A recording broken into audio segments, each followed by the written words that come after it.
हरे हरे। तो हम सब प्रथम स्कंद के 19 अध्याय में हैं और परीक्षित महाराज गंगा किनारे बैठ के सभी ऋषि मुनियों को स्तुति कर रहे हैं।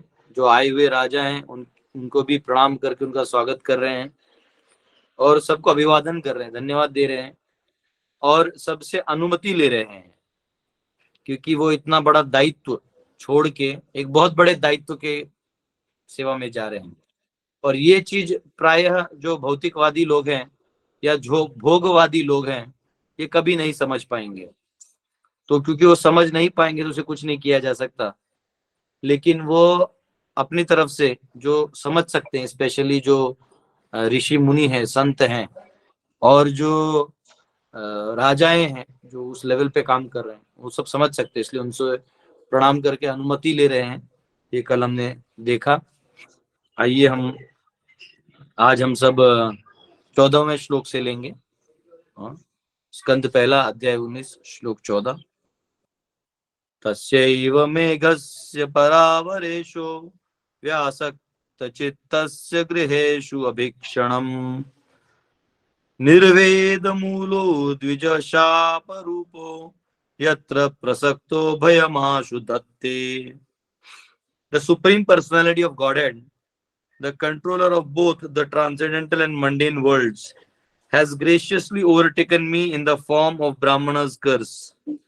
Due to my being too much attached to family life, the Lord, in order to save me, has appeared before me in such a way that only out of fear I will detach myself from the world.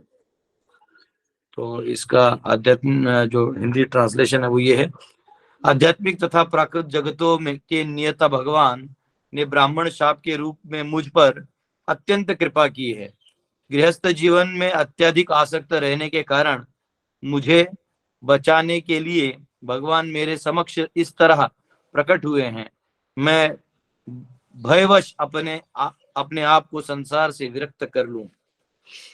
तो यहाँ पे भगवान का जो तरीका है वो परीक्षित महाराज बता रहे हैं।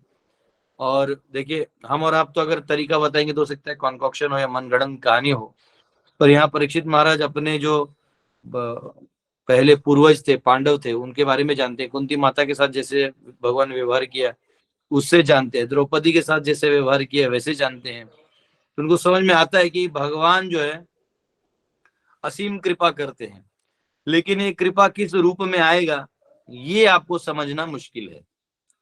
और कई बार जब हम उस मुश्किल दौर से गुजरते हैं जो बेसिकली ट्रांजिशन होता है, उस समय हमें लगता है कि अरे भगवान ने हमारा साथ छोड़ दिया। नहीं भगवान ने आपका साथ नहीं छोड़ा है। भगवान ने आपको पकड़ के रखा, बस वो टेस्टिंग टाइम है। जैसे छोटा बच्चा चलता है ना, तो पहले उसको मम्मी पापा ऐसा हाथ पे पकड़ लेते हैं तो करता है, फिर उसको धीरे से छोड़ दे, फिर मम्मी छोड़ दिया मैं गिर जाऊंगा, वैसे वो तो ऐसे भक्ति में हम लोग जब आते हैं तो हमें भगवान खुद ऐसा उठाते हैं, आइए, तो बहुत अच्छा लगता है। फिर धीरे धीरे छोड़ देते अपने पे, अच्छा लगता है। पहले जब नए नए रहते तो गुरु के चरणों में बैठ के सुनते, फिर बाद में सेवाएं आ जाती हैं, ऐसे हो जाता है पता नहीं चलता है। हाँ, तो हमारे गुरु महाराज बोलते थे, क्योंकि हमारे गुरु महाराज जी अपने गुरु यानी प्रभुपाद जी को ज्यादा समय नहीं मिल पाए थे, लेकिन वो बोले जो सेवा करता है ना, जो इंस्ट्रक्शंस फॉलो करता है, तो वो हमेशा गुरु जी के साथ ही रहता है और गुरु उनके साथ रहते हैं। भक्ति सिद्धांत सरस्वती ठाकुर यानी प्रभुपाद जी जो अपने गुरु के साथ रहे थे, तो वो अपने गुरु के साथ ज्यादा देर नहीं रहे थे। तो 2 या 3 बार की मुलाकात है उनकी, एक राधा कुंड में, एक स्टार्टिंग में और एक दीक्षा में, 3 या 4 बार मिले होंगे। लेकिन उन्होंने जो इंस्ट्रक्शंस दिए वो जो प्रामाणिक शिष्य होते हैं वो हृदय में ले लेता है। वो जो करते हैं तो गुरु उसी के साथ रहते हैं। जैसे घर में 2 बच्चे हैं, एक जो है वो घर पे ही रहता है लेकिन बाप का काम नहीं करता, घर का काम नहीं करता, उस मनमानी करता है, तो दिखने में तो घर में रहता है। एक है जो बाहर गांव में रहता है, कमा के पूरे परिवार को पैसा भेजता है, उनका हालचाल पूछता है, उनके दवाई दारू करवाता है। तो सोच लो वो नजदीक है कि ये नजदीक है?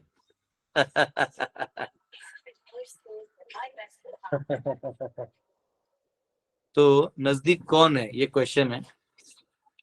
तो जो भगवान का काम कर रहा है, यानी जो अपने गुरु का आदेश का पालन कर रहा है, वो गुरु के नजदीक है। वरना गुरु के नजदीक जाना तो ऐसे तो फिजिकली कोई भी मतलब रिच आदमी है, वैसे भी कोई इन्फ्लुएंशियल पर्सन या वो कर सकता है। वैसे भगवान क्या करते हैं, भगवान हम सबको ऐसे पकड़ लेते हैं, फिर छोड़ के देखते हैं। तो वो हमारा टेस्टिंग पीरियड होता है, वो हमारा ट्रेनिंग पीरियड होता है। भगवान चाहते हैं हो गया, अब तुम अपने पाँव पे खड़े हो जाओ, चलो। मैं नहीं चाहता कि तुम अपाहिज की तरह रहो, मैं चाहता हूं कि तुम अपने पाँव पे रहो और अपना ये जो भाव है ये खुद प्रकट करो। जाओ दुनिया में डंका के चोट पे सबको बताओ कि मैं तुम्हारे साथ हूँ, न मैं भक्ता प्रणश्यति। तो भगवान एक्चुअली हमारे लाइफ में आते हैं। और यहाँ परीक्षित महाराज ये चीज भली भांति जान गए हैं कि इतना बड़ा श्राप होना या इतना बड़ा मेरे जीवन में घटना होना, ये डायरेक्ट भगवान का जो कृपा है इसी को दर्शाता है। तो ये यहाँ पे वो कह रहे हैं कि अगर ये ब्राह्मण ने श्राप दिया भी है तो ये मेरे पे कृपा की है। और भगवान सबके साथ है ना, गीता में भगवान कहते हैं ये यथा माम प्रपद्यन्ते तांस तथैव भजाम्य हम मम वर्तमान वर्तन्त मनुष्य पार्थ सर्वशः। कि जो जिस भाव से जितनी शरणागति लेके आया है मैं उतना ही उसके साथ आदान प्रदान करता हूँ। और अगर आप यहाँ देखेंगे तो परीक्षित महाराज पूर्णतया जो है वो अब भगवान के प्रति समर्पित है। तो क्योंकि वो पूर्णतया समर्पित है, उन्होंने आज तक सारा कार्य भगवान को केंद्र बिंदु बना के अपने कार्यों को किया। तो अब जो है स्वाभाविक है इस वाले कार्य में भगवान का ही हाथ है ना, क्योंकि भगवान अपने भक्तों के साथ सदैव रहते हैं। तो इस एक स्टेटमेंट है, such direct action is taken by the Lord in case of a special devotee. एक कोई स्पेशल भक्त है जो इतने लेवल का शरणागति कर रहा है, तब भगवान इंटरफियर करते हैं। आप भगवान को बुलाओगे तो वो आएंगे, नहीं बुलाओगे नहीं आएंगे। हाँ, कल ही मुझे एक डिवोटी बता रहे थे, हाँ, परम पूज्य लोकनाथ महाराज जी अपना रियलाइजेशन बता रहे थे। वो जब बोले बहुत पहले पहले बहुत 20 साल पहले, यानी अभी से 25 साल पहले की बात होगी। तो जब वरदराज स्वामी के पास गए थे कांचीपुरम में, अगर आप जाएंगे दक्षिण भारत में तो कांचीपुरम जगह है जहाँ वरदराज स्वामी है। उनका ऐसा माँ शुचा लिखा हुआ है कि मांगो आप चिंता मत करो। तो ब्रह्मा जी के समय से वो विग्रह है। बीच में कोई तो पूछ रहा था ना कौन पूछ रहा था किसको कि मूर्ति पूजा अभी अभी आई है, वरदराज स्वामी का विग्रह ब्रह्मा जी के समय से ये गधे जाके उधर प्रणाम करेंगे तो इनको समझेगा ना, बैठे रहते किताब में गूगल से भगवान को समझने की कोशिश कर रहे मूर्ख। तो वरदराज स्वामी जो है तो ये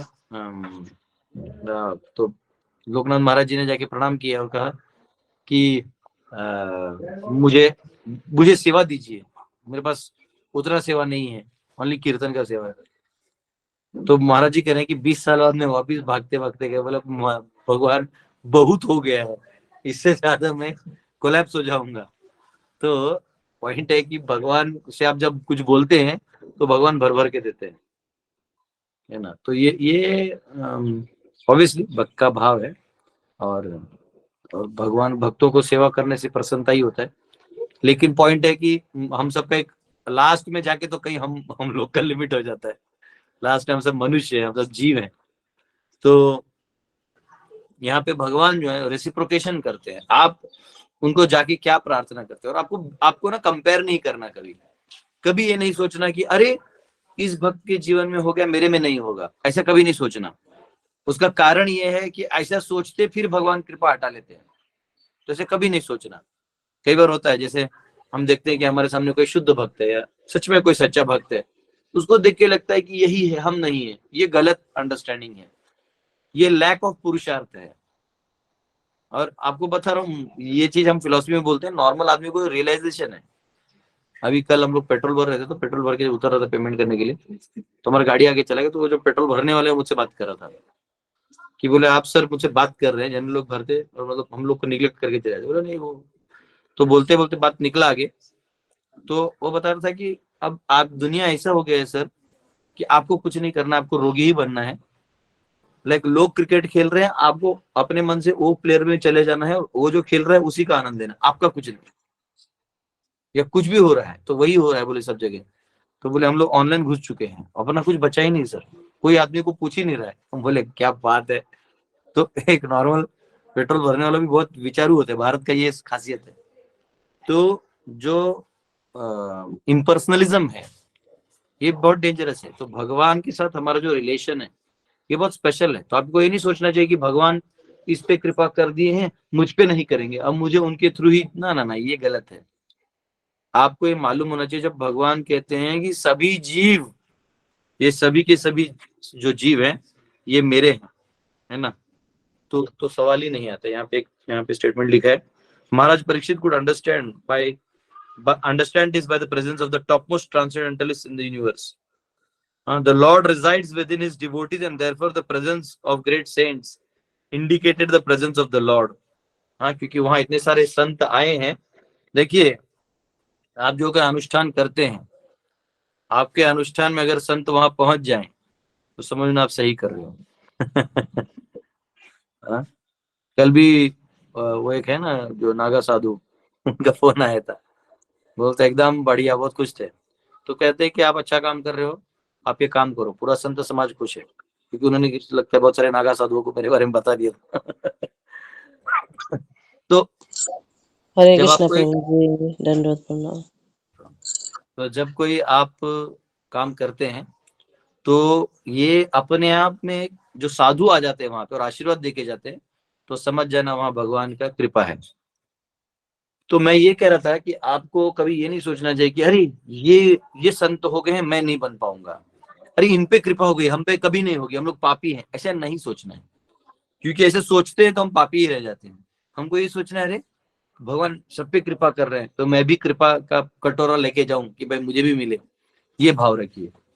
ठीक है, कंपैरिजन नहीं, भक्ति में कंपैरिजन नहीं होता, क्योंकि कंपेयर करने से क्या हो जाता है, हम भगवान को लिमिटेड कर देते हैं। भगवान अनलिमिटेड अनंत है, हम ये बोल के कि उसी पे होगी मुझ पे नहीं होगी, तो आप भगवान के उस पर क्वेश्चन उठा रहे हैं। तो ये अच्छा भाव नहीं है, ये अपराध भाव हो जाता है।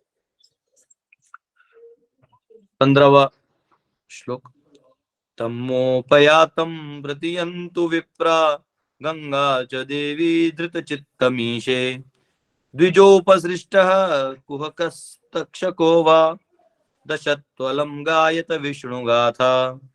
O Brahmanas, just accept me as a completely surrendered soul, and let Mother Ganges, the representative of the Lord, also accept me in that way.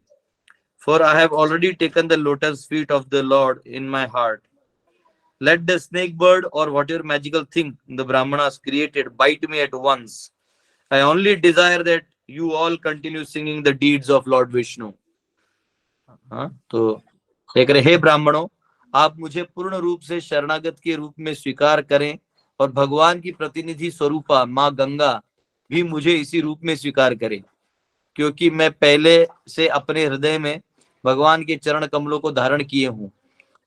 अब चाहे तक्षक नाग या ब्राह्मण द्वारा उत्पन्न कोई भी चमत्कारी वस्तु मुझे तुरंत डस ले, मेरी एकमात्र इच्छा यह है कि आप सब भगवान विष्णु की लीलाओं का गायन करते रहें। तो ये कह रहे हैं, वो जो क्या बच्चा श्राप दिया है, वो जो भी आना है आने दो, काटना है काटने दो। मैं आप भगवान की कृपा से, आप सब संतों की कृपा से, माँ गंगा जो स्वयं भगवान के चरण कमलों से आती हैं, ऐसे पवित्र स्थान पे बैठ के मैं रहूंगा, और आप सब जो है मुझे डस ले, मुझे खत्म कर ले, और आप सब भगवान विष्णु की गाथा करते रहें, कीर्तन करते रहें। तो ये भाव देखिए, इसमें ना भक्त योगी और कर्म योगी, भक्ति योगी और कर्म योगी का फर्क दिखाई देता है। कर्म योगी क्या है, वो कर्म प्रधान है और भक्ति थोड़ा थोड़ा है, बूंद में है। हाँ, और इधर क्या है, इधर भक्ति प्रधान है। तो कर्म क्या है, वो जो क्रिया है वो तो कर रहे हैं, लेकिन उनका देखो, राजा थे, सम्राट थे, सब करते थे, लेकिन उनका कॉन्शियसनेस कहा था, देखिए चेतना कैसी थी, वो इस एक्टिविटी से पता चल रहा है। आखिरी में ऐसा बोलते हैं ना, वो एक इंग्लिश में स्टेटमेंट है, एज इट इज तो याद नहीं, पर वो कहता है कि अगर आपको किसी बंदे की असलियत देखनी है तो उसको आखिरी स्टेट पे लेके जाए, जब वो मतलब मरने वाला है, और उसको मतलब तभी उसको बोलने दो, तो वो जो चीज वो बोलता है ना, वो उसकी एक्चुअल असलियत होती है। तो इसलिए यहाँ पे असलियत देखिए, जो जैसे आपने किसी लकड़ी को घिसा, वो चंदन है कैसे पता चलेगा? घिसने के बाद पता चलेगा। तो वैसे भगवान क्या करते, सबको घिस के दिखा देते, ले तू तेरा सूंघ, तू क्या है, तू भक्त है अभक्त है, तू ज्ञानी है, हाँ, या तू नास्तिक है, देख ले अपना अपना अपना में देख ले। हाँ, आपकी स्थिति में जीवन जीते और अंत में आप कैसे आपका प्राण जाता है आप देख लो। जो भक्त होता है ना, उसका नसीब ये होता है कि उसको कोई ना कोई भक्त मिल जाता है जो उसके लिए कीर्तन करता है। वहां पे बैठ के कीर्तन करता है तो अलग ही लगता है। आप आंख बंद कर सकते हैं, वो कहते हैं ना, इतना तो कर न स्वामी जब प्राण तन से निकले, गोविंद नाम लेके मेरे प्राण तन से निकले। हाँ, जब अंत समय आए तो प्रभु जब मेरे प्राण तन से निकले तो मैं आपका नाम लूं। हाँ, गोविंद गोविंद गोविंद। हाँ, इसलिए किसी गोविंद या गोपाल नाम के या कृष्ण नाम के आदमी से लड़ाई नहीं करिएगा। मैंने एक जगह कर लिया है, पर लड़ाई नहीं करिएगा, क्योंकि बाद में पता चला कि गोविंद गोविंद उसका याद आ गया, बेचारा वो भगवत धाम चला जाएगा, आप यही रह जाइएगा। तो हाँ, तो गोविंद गोविंद गोपाल, हरे कृष्णा कृष्णा कृष्णा हरे हरे, हरे राम राम राम हरे हरे।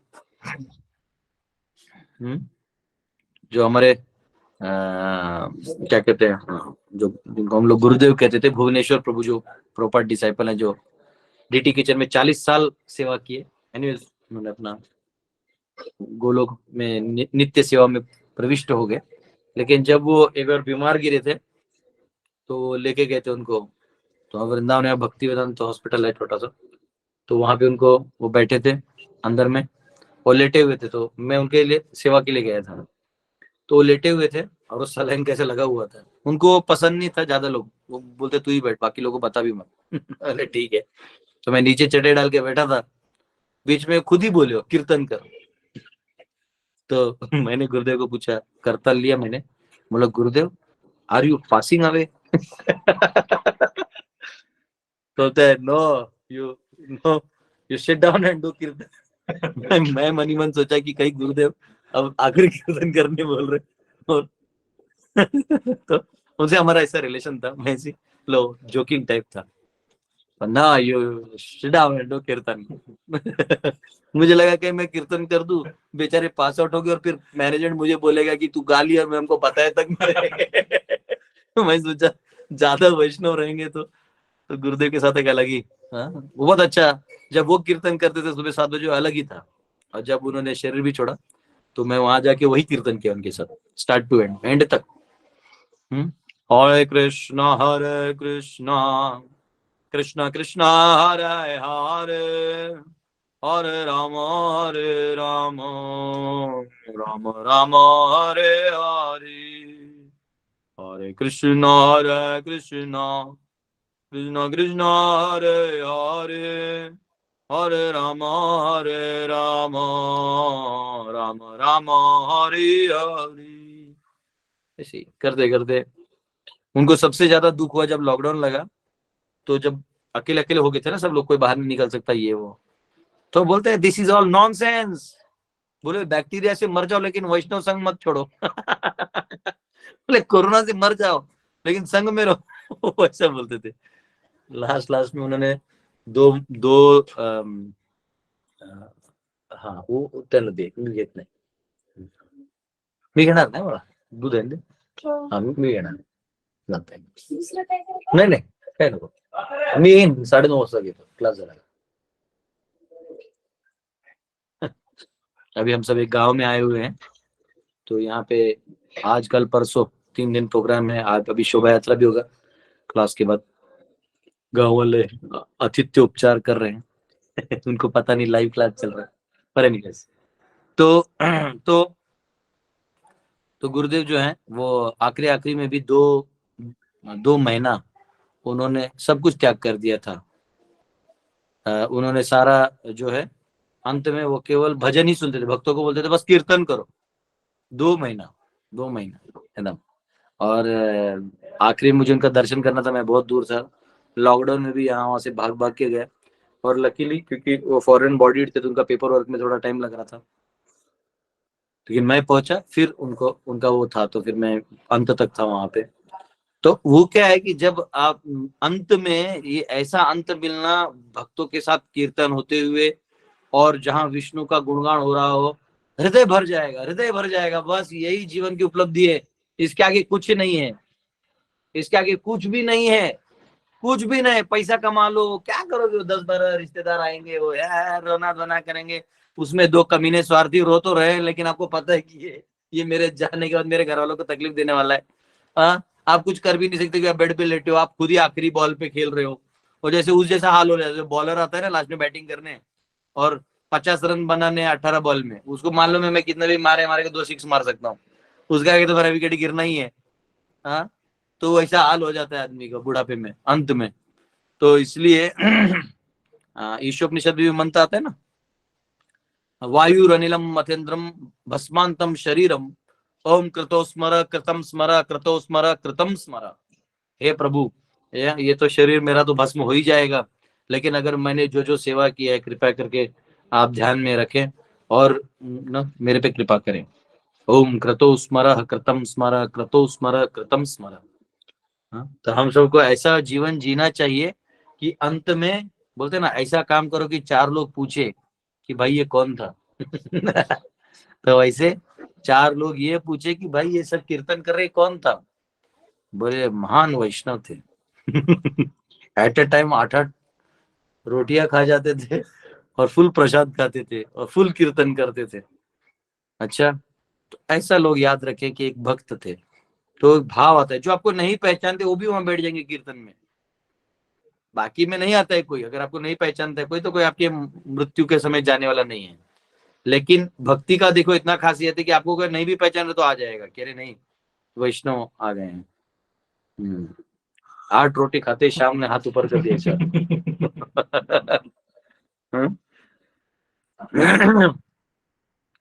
तो यहाँ पे कह ये कि वो कह रहे हैं कि आने दो, जिसको आना है आने दो, डरता कौन है। वो ब्राह्मण ने जो भी दिए हैं आने दो। पर्पट में प्रवत लिखते हैं, as soon as one is given up completely unto lotus feet of Lord, he is not afraid of death. मौत से नहीं डरता आदमी। The atmosphere created by the presence of great devotees of the Lord on the bank of Ganges and Maharaj Parikshit, complete acceptance, Maharaj Parikshit's complete acceptance of the Lord's lotus feet were sufficient guarantee to king for going back to Godhead.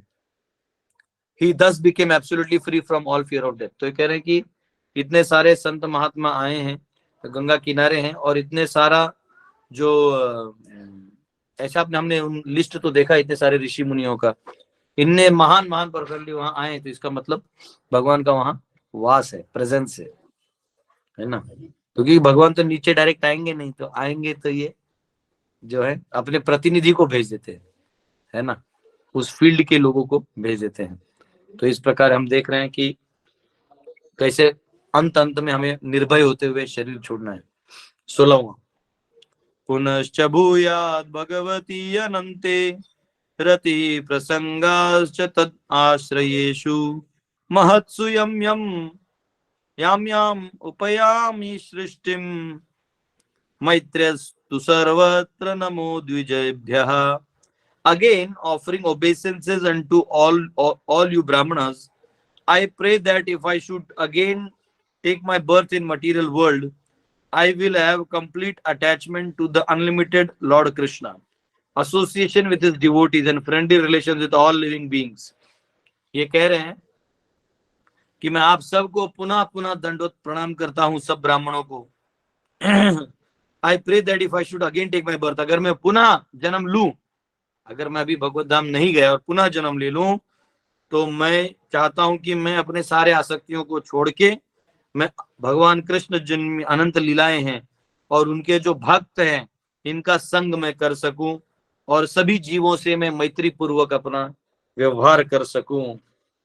देखिए, एक भक्त जो होता है वो हमेशा यही सोचता है कि मैं भगवत धाम कैसे जाऊंगा, मैं तो क्वालिफाइड हूं नहीं। वो जानता है भगवान का प्रेजेंस है, भगवान का कृपा है, भगवान का सभी आशीर्वाद है, लेकिन वो अंत में कृपा तो भगवान करने वाले, वो घमंड क्यों करेगा कि मैं जाऊंगा। इसलिए वो कह रहे हैं कि देखिए मैं नहीं भी जाऊं तो मैं ये चाहता हूं कि भक्तों का संग मिले और सभी जीवों के प्रति मेरी अजात शत्रु वाली भावना हो, मैं उनसे प्रेम वश कार्य करूं और भगवान की अनंत लीलाओं को श्रवण करने का मुझे मौका मिले, बस यही मुझे दीजिए। भक्ति विनोद ठाकुर जो हैं हमारे परंपरा में बहुत बड़े आचार्य हैं, तो वो कहते हैं, खुद ही कहते हैं, एक वैष्णव गीत है, आप में से किसी को याद आ रहा है तो बता सकते हैं, पर उसके बोल ऐसे हैं, बोल ऐसे नहीं मतलब उसका मतलब ऐसा है कि प्रभु कि मुझे ना ब्रह्मा बनना है, ना इंद्र बनना है, ना मुझे नरक में जाने से डर है, आप मुझे कीड़ा ही बना दीजिए या कुत्ता ही बना दीजिए, लेकिन वैष्णव के घर के पास बनाइए ताकि वो महाप्रसाद मुझे देते रहे। मतलब ये भाव है, मतलब ऑब्वियसली ये सब आचार्य ना हमें सिखाने के लिए आते हैं कि हमारा भाव क्या होना चाहिए। वैसे तो गोलोक ये जाने ही वाले हैं। श्याम प्रभु आपको मालूम है वो भजन, हाथ ऊपर किए है। कीट जन्म हो यतत्व दास, हाँ, मानस देह गेहो। मानस देहो गेहो जो किछु मोर, हर पिलू तू आपदे नंद किशोर। हाँ? उसी के एक लाइन में है वो, दे दो मिल गया। देखो ऐसे वैष्णव फटाफट काम करते हैं। संपदे विपदे जीवने मरणे, दाय मम गेला तुया ओ पद भरणे, मारो भी राखो भी जो इच्छा तोहार, नित्य दास प्रति तुआ अधिकार, जन्माओ भी मोए इच्छा यदि तोर, भक्त गृहे जनी जन्म हो मोर। अगर आपकी इच्छा है तो मारिए राखिए जो करना है, लेकिन मेरा जन्म भक्त के घर पे करिएगा। कीट जन्म हो यथा तुआ दास, अगर मेरा कीट के रूप में भी अगर जन्म होता है तो आपके दास की तरह रखिएगा। बहिर्मुख ब्रह्मा जन्मे नाही आश, ब्रह्मा जी का जन्म लेके और आपका भक्ति ना करूं तो वो आशा मुझे नहीं है। इससे अच्छा मुझे कीटक बना दीजिएगा ताकि मैं वैष्णव के घर पे रहूं, आपका दास बना रहूं। वाह क्या भाव है देखिए। भुक्ति मुक्ति स्पृहा विहीन ये भक्त, लभैते ताक संग अनुरक्त। हाँ, ये भक्ति भुक्ति मुक्ति से मुझे अलग कर दीजिए, है ना। जनक जननी दैत तनय, हाँ जो भी है, ये श्याम प्रभु बहुत अच्छे से गा सकते हैं, मुझे थोड़ा प्रैक्टिस लगेगा पर बहुत अच्छा। अच्छा यस कृष्ण लाल जी लास्ट में क्लास के बाद आपका भजन लेंगे, बहुत अच्छा है वो भजन। तो ये इंपॉर्टेंट है कि हमारा भाव ये हो कि हम प्रभु जाएं या न जाएं वो तो आपके ऊपर है। आप मुझे यहीं रख दीजिए, कोई बात नहीं, आपको लग रहा है मैं क्वालिफाइड नहीं उधर। कुछ लोग ऐसा पूछते हैं ना, प्रभु जी वहां गोलोक जाएंगे तो ये सब मिलेगा वो सब मिलेगा। भाई गोलोक उसके लिए नहीं, गोलोक वो जाता है जो भगवान के लिए जाता है। भगवान को छोड़ के और किसी भी आशा से वो गोलोक जाएगा वो नहीं जा सकता। भगवान की सेवा छोड़ के प्रेममयी सेवा या भक्ति जब तक उत्पन्न नहीं होती तब तक वो नहीं जा सकता। और गुरु से सेवा वाला संबंध ना हो तो भी वो नहीं जा सकता। तो आप गोलोक को मजाक मत समझिए। स्पिरिचुअल लाइफ है बहुत आसान, पर इसको कैजुअल मत लीजिए। है जोवियल है, आप जोवियल जा सकते हैं, लेकिन कैजुअल नहीं होना। जोवियल होते होते आनंद में रहना है, पर अंदर में सीरियस भी रहना है, ग्रेव भी रहना है, समुद्र की तरह शांत लेकिन ग्रेव गहरा। तो ये बहुत इंपॉर्टेंट है। देखिए परीक्षित महाराज तो इतने बड़े सम्राट है, आपको दिखा रहे हैं जाना कैसे है। हाँ सोना चांदी लेके क्या करोगे, सब निकाल, वैसे भी निकाल देंगे लोग अग्नि से पहले, सब निकाल दो और एक दिन बैठ के सोचो कि मैं कौन हूं। अरे मैं तो एक साधारण जीव हूं। अब भक्ति मिला है तो भक्ति करिए और अंत में यही प्रार्थना करिए कि प्रभु आपका सेवक बना रहूं, अगले जन्म में मिले तो मुझे भक्तों का संग दीजिए। देखिए यहाँ पे प्रभुपाद लिखते हैं, a devotee of the lord is no one's enemy, जो भक्त है वो किसी का दुश्मन नहीं है। Although there may be many enemies of a devotee. भक्तों की खासियत क्या होती है मालूम है, कि उसका कोई शत्रु नहीं होता, यानी वो किसी को शत्रु मानता ही नहीं। हालांकि उसके शत्रु बहुत होते हैं, उसके ऐसे बहुत लोग होते हैं जो उसको तकलीफ देने में लगे रहते हैं, तो वो ध्यान तो रहता है उसको कि भाई, लेकिन वो ये सोचता है कि इसकी विचारधारा ऐसी है, उसको अब क्या कर सकते हैं, है ना। तो ये यहाँ का, a devotee of the Lord does not like to associate with non-devotees, although he has no enmity with them। भले उनको भक्तों से ज्यादा दुख वो नहीं होता, लेकिन उनका संग लेके क्या मिलना है, तो इसलिए उनका संग नहीं करता। जो अभक्त है उनका संग करके आपको कुछ नहीं मिलना है, तो इसलिए वो संग नहीं करते ऐसे लोगों से। वो संग करते हैं वैष्णवों का। हाँ, वो वैष्णवों का संग करते हैं। हाँ, इसके ऊपर तुकाराम महाराज के बहुत सारे अभंग है। He desires association with the devotees of the Lord. That is perfectly natural because birds of the same feather flock together। जो एक ही प्रकार के पंछी है ना, वो साथ में उड़ते हैं।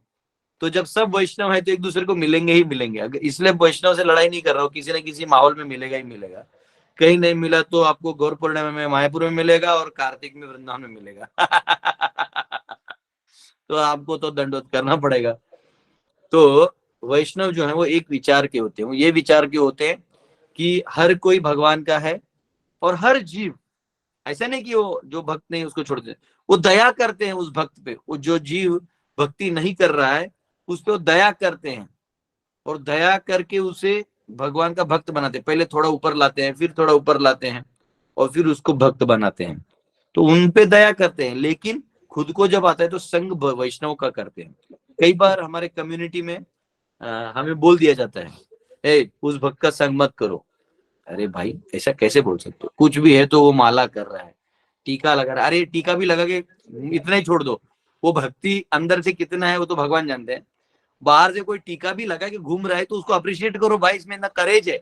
आज की तारीख में जहां लोग टीका लगाने से डरते हैं, वहां ये भली भांति अपने सर पे भगवान विष्णु के चरणों को धारण करके जा रहा है, भाई वही दंडवत कर दो उसको, उसको दंडवत कर दो कि भाई मान गए। कभी कभी होता है लोकल ट्रेन में या कभी कभी सफर करते हैं तो सीट नहीं मिलता तो आप खड़े रहते हैं, लेकिन देखता है कोई कह रहे साधु है या सर पे तिलक है। अभी जैसे मैं किसको देखता, अरे तिलक है, कोई भी मतलब कोई बस लगाते, कोई छोटा सा चंदन लगाते, कोई भी टीका लगा, भाई धार्मिक व्यक्ति है, आओ बैठो बैठ। सीट देते क्यों, तो आपको कष्ट नहीं होना, आप तो वैष्णव है, आप तो भक्त है। तो ये बहुत इंपॉर्टेंट फैक्टर है कि अगर कोई तिलक भी लगा रहा है, भाई धोती कुर्ता पहन रहा है या साड़ी पहन रहा है, मैं तो लिटरली जो माताएं साड़ी पहनते हैं मेरे को अंदर से हृदय से वैकुंठ वाला फीलिंग आता है, कभी वो भले ही भक्त ना हो।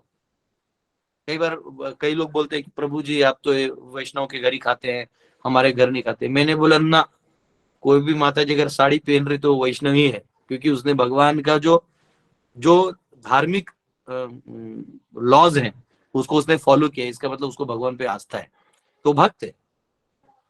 तो ये बहुत इंपॉर्टेंट है। हमारा ड्रेस कोड भी दिखाता है कि हम किसके लाइन में हैं। तो birds of same feather flock together, तो एक ही प्रकार के जो लोग हैं वो फ्लॉक करते हैं साथ में। तो यहाँ पे भक्त जो है, मैं तो कह रहा हूँ जिसका भारत भूमि में जन्म हो गया ना, मैं तो कह रहा हूँ आपको मुक्ति की जरूरत ही नहीं है, आप भारत में ही अनंत जन्म ले सकते हैं। हाँ, आप महाराष्ट्र में जन्म ले सकते हैं, संतों की लीलाओं को सुन सकते हैं। आप एक जन्म कर्नाटका में चले जाए, वहां भी संतों से आप श्रवण कर सकते हैं। हाँ, आप दक्षिण भारत चले जाइए, तमिलनाडु में, वहां आपको इतने सारे अड़वारों का कथा मिलेगा।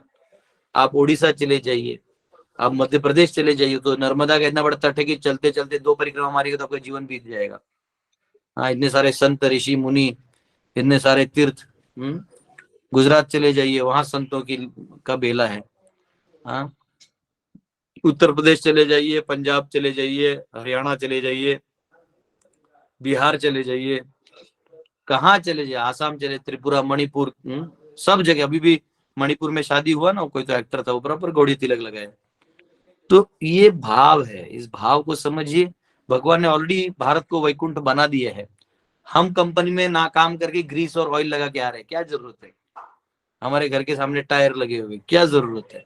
तुलसी लगाइए, खेत करिए, खाइए, रिस्पेक्टफुल रहिए, किसी का गुलाम नहीं बनिए। ये बहुत इंपॉर्टेंट फैक्टर है। तो भगवान ने जो हमको दिया है उसे हमें संभालना है। अगला जो श्लोक है हम लोग कल लेंगे। बहुत बहुत धन्यवाद, है ना। हरे कृष्णा। यस, कृष्ण लाल जी हमें भजन सुनाएंगे। बहुत दिनों बाद कृष्ण लाल जी आज एकदम तैयारी में है। यस कृष्ण लाल जी करिए, फिर उसके बाद हम सवाल जवाब लेंगे। कोई प्लीज नहीं जाइए। ये भजन जो है ये इस लेक्चर का पार्ट है, इसलिए मैंने 5 मिनट पहले खत्म कर दिया, ताकि कृष्ण लाल जी, इसलिए कोई भी डिवोटी ये नहीं समझे कि हो गया अभी बंद कर दो। ये भजन सुनिएगा। यस प्रभु जी।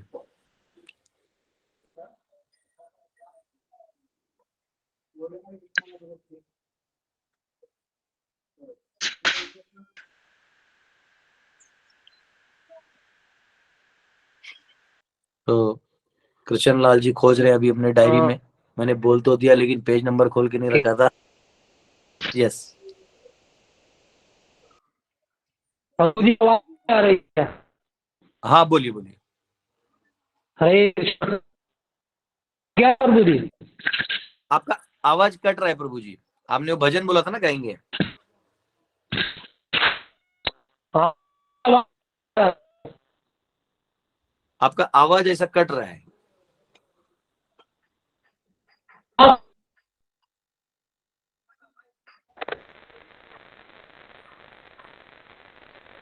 कट हो रहा है, कट। तो कृष्ण लाल जी जब आपको लगे कि आपका आप कुछ परफेक्ट रेंज में है तो हो सकता है, तो अभी मैं आपको होल्ड पे रखता हूँ और कुछ क्वेश्चन आंसर ले लेता हूँ। जब आपको लगे तो प्लीज आप पिंग मार दीजिएगा। सुप्रभा माता, आपको क्वेश्चन है? हरे कृष्णा, दंडोत प्रणाम प्रभु जी। क्वेश्चन नहीं है, लेकिन आपने जो भी लाइन बहुत अच्छी बोली कि जो माताएं साड़ी में होती है वो वैष्णव है, आपके लिए आप ऐसा बताते। लेकिन जनरली प्रभु जी आजकल की माताएं जो साड़ी पहनती है वो हर कोई वैसी नहीं रहती। वो लोग साड़ियों को में भी बहुत इनोवेशन करके बहुत ज्यादा रिवीलिंग वो करते हैं, तो वो तो अप्रोप्रिएट नहीं है प्रभु जी। नहीं नहीं, वो रिवीलिंग करते नहीं करते, वो उनका माइंड सेट क्या है वो सेकेंडरी है। मैं उसका बात नहीं किया। जैसे कोई हरे धोती, कृष्ण प्रभु। प्रभु जी हाँ कोई आवाज धोती नहीं आ कुर्ता रही। भी पहनता है। कृष्ण लाल जी 1 मिनट बस। तो अगर कोई रिवीलिंग का बात, तो वो अलग चीज है। वो क्यों रिवीलिंग करता है? उसको शादी करना होगा, वो रिवील करके एक को फंसा लेगी, शादी कर लेगी, खत्म कहानी। वो अलग चीज है। लेकिन मैं कह रहा हूँ साड़ी पहनना मतलब एटलीस्ट वो वैदिक कोड ऑफ कंडक्ट को फॉलो कर रही है। वो रिवीलिंग पार्ट अलग है, वो हम उसका बात नहीं कर रहे हैं। वो पीछे कुछ भी हो सकती है। ऐसे तो हिरण्यकशिपु भी धोती पहनता होगा। तो वो बात अलग है। लेकिन मैं कह रहा हूँ कोड ऑफ कंडक्ट आज की तारीख में कोई फॉलो भी कर रहा है तो समझ लो कहीं ना कहीं वो धार्मिक है। ये मैं कह रहा हूँ। बाकी ऐसा नहीं है कि अभी धार्मिक तो हम लोग देख ही रहे हैं कि इतने सारे अप्सरा ये वो, तो वो सब अलग चीज है। वो इसका मतलब ये नहीं कि वो है कि उसमें शालीनता होनी चाहिए, लेकिन वो अलग स्टडी मैटर है, वो इसमें नहीं आएगा। हमारा पॉइंट ऑफ व्यू ये है कि हाँ, वो कम से कम धार्मिक एंगल में है। यस कृष्णलाल जी। हरे कृष्ण प्रभु जी। अब आवाज आ रही है प्रभु जी? एकदम एकदम प्रभु जी। हाँ प्रभु जी आज्ञा है। आज्ञा आज्ञा एकदम विजय वो। इतना तो करना स्वामी, जब प्राण तन से निकले, गोविंद नाम लेकर तब प्राण तन से निकले। इतना तो करना स्वामी, जब प्राण तन से निकले। श्री गंगा जी का तट हो, यमुना का बंसीवट हो। श्री गंगा जी का तट हो, यमुना का बंसीवट हो। मेरा सांवरा निकट हो, जब प्राण तन से निकले। इतना तो करना स्वामी, जब प्राण तन से निकले। पीतांबरी कसी हो, छवि मने में ये बसी हो। पीतांबरी कसी हो, छवि मने में ये बसी हो। होठों पे कुछ हंसी हो, जब प्राण तन से निकले, इतना तो करना स्वामी, जब प्राण तन से निकले। जब कंठ प्राण आए, कोई रोग ना सताए, जब कंठ प्राण आए, कोई रोग ना सताए, यम धरे से ना दिखाए, जब प्राण तन से निकले। इतना तो करना स्वामी, जब प्राण तन से निकले। उस वक्त जल्दी आना, नहीं श्याम भूल जाना, उस वक्त जल्दी आना, नहीं श्याम भूल जाना, राधे को साथ लाना, जब प्राण तन से निकले। इतना तो करना स्वामी, जब प्राण तन से निकले। एक भक्ति की है अर्जी, खुद गर्ज की है गर्जी, एक भक्ति की है अर्जी, खुद गर्ज की है गर्जी, अब आपकी है मर्जी, जब प्राण तन से निकले। इतना तो करना स्वामी, जब प्राण तन से निकले। गोविंद नाम लेकर तब प्राण तन से निकले।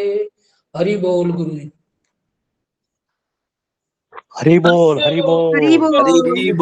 हरि बोल जय हो हरि बोल जय हो हरि बोल। हाँ, जय श्री राम। हरि बोल हरि बोल। हरि बोल प्रभु जी हरि बोल हरि बोल हरि बोल हमारे प्रभु श्याम हरि बोल किया वो भजन गाने के लिए। श्याम हरि प्रभु बोल आपने प्रभु जी। श्याम हरे प्रभु कृष्णा प्रभु जी। श्याम प्रभु वो भजन गाएंगे जो अभी मैंने गाया था, वो ऐसी मैंने सिर्फ तो कंटेंट बताया था। श्याम प्रभु वो अपने आवाज मधुर आवाज में भजन गाएंगे। हरि बोल। निकाल रहे हैं प्रभु जी एक मिनट। अभी निकाल रहे हैं वो मानस देह के। तो ये जब तक प्रभु जी निकाल रहे हैं कोई एक क्वेश्चन ले लेते हैं। कोई क्वेश्चन तो है नहीं अभी किसी का, तो अच्छा चीज है। निकल ये भजन वाह क्वेश्चन के लिए आ गए। तो भजन जो होते हैं ना, इसका खासियत ये है, इतना 2 घंटे का लेक्चर और एक भजन उसको पूरा समराइज कर देता है। इसलिए पिछले जितने भक्त आए, सब भक्त जितने भी आए हैं, जैसे मीराबाई उन्होंने भजन लिखे, तुकाराम महाराज ने भजन लिखे, तो सभी वैष्णवों ने भजन ही लिखे। ये श्याम प्रभु। मानस देह गेहो जो किछु मोर अर्पिलु तुआ पदे नंद किशोर। मानस देह गेह जो किछु मोर अर्पिलु तुआ पदे नंद किशोर। संपदे विपदे जीवने मरणे दाय मम गेला तुआ उपदवरणे। मारो बिराखो भी जो इच्छा तो नित्य दास प्रति तू आया अधिकार। नित्य दास प्रति अधिकार जन्म ओबी मोहे इच्छा जदि तो भक्त गृहे जनी जन्म हो मोर मानस देह गेह जो किछु मोर अर्पिलु तुया पदे नंद किशोर कीट जन्म हो यथा तु आदार बहिर्मुख ब्रह्मा जन्मे नाही आस। बहिर्मुख ब्रह्मा जन्मे नाही आस। भुक्ति मुक्ति स्पृहा विहीन जे भक्त लभाइते ठाकुर संगे अनुरक्त मानस देह गेह जो किछु मोर अर्पिलु तुया पदे नंद किशोर जनक जननी दयिता तनया प्रभु गुरुपति तुहु सर्वमय भक्ति विनोद कहे शुनकाना राधा नाथ तुहु अमर पराणा राधा नाथ तुहु अमर पराणा मानस देह गेह जो किछु मोर अर्पिलु तुया पदे नंद किशोर अर्पिलु तुया पदे नंद किशोर। हरे कृष्ण। हरि बोल। हरि बोल हरि बोल हरि बोल। हरि बोल हरि बोल।